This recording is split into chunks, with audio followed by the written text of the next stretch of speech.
కొంత ప్రశాంత వాతావరణం అయితే కనబడుతుంది. కానీ ఇప్పటి వరకు మనం చూసుకుంటే రోహిత్, ఇటువంటి సంఘటన విజయవాడ పరిస్థితుల్లో విజయవాడ టౌన్లో ఎక్కడ జరిగిన పరిస్థితి అయితే లేదు. అధికారులు ఎక్కడికక్కడ కంట్రోల్ చేసుకునే ప్రయత్నం అయితే చేశారు. హాయ్ సార్, ఏంటి సార్ కంట్రోల్ ఉందా? ఇప్పుడు కంట్రోల్కి వచ్చిందా? లోకల్ వాళ్ళని తీసుకోండి, యూనిఫామ్ ఉన్న తీసుకోండి. బాగుందండి.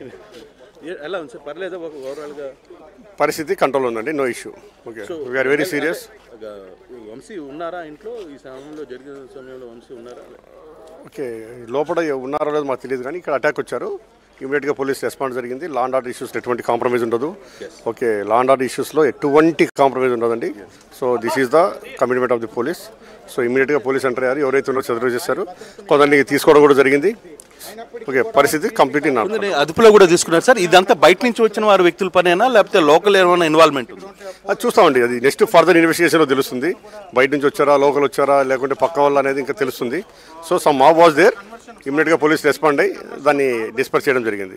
Right sir, thank you. So మొత్తం మీద ఏసీపీ సార్ ఒకటే క్లియర్గా అయితే చెప్తున్నారు, వచ్చిన వ్యవహారంలో ఇమీడియట్గా పోలీసు రెస్పాండ్ అయింది, కంట్రోల్ చేసుకోగలిగాం, ఉన్న వ్యవస్థను మొత్తం కూడా ఎక్కడికక్కడ డిప్లాయ్ చేయగలిగాం. చాలా మందిని బయట నుంచి ప్రాంతాల నుంచి వచ్చారు, వాళ్ళందరినీ కొందరిని అదుపులో తీసుకున్నాం, కొందరిని బయటికి స్టేషన్కి పంపించాం.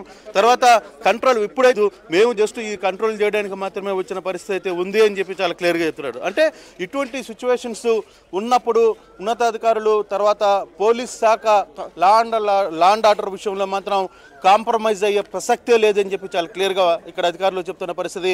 అదేవిధంగా రెస్పాన్స్ కూడా ఇచ్చారు. వాస్తవంగా ఈ రోజు కానీ ఈ వ్యవహారం కానీ లేకపోతే, పోలీసు ఈ రోజు కానీ ఈ వ్యవహారాన్ని కానీ నడిపించలేకపోతే మాత్రం ఖచ్చితంగా చాలా పెద్ద స్థాయిలో విజయవాడ టౌన్లో నడిబొడ్డున పెద్ద ఎత్తున కూడా ఒక యుద్ధ వాతావరణం చూసుండేవాళ్ళు. ఎప్పుడూ జరిగిన ఈ వాతావరణం ఈ ప్రాంతంలో నెలకొండే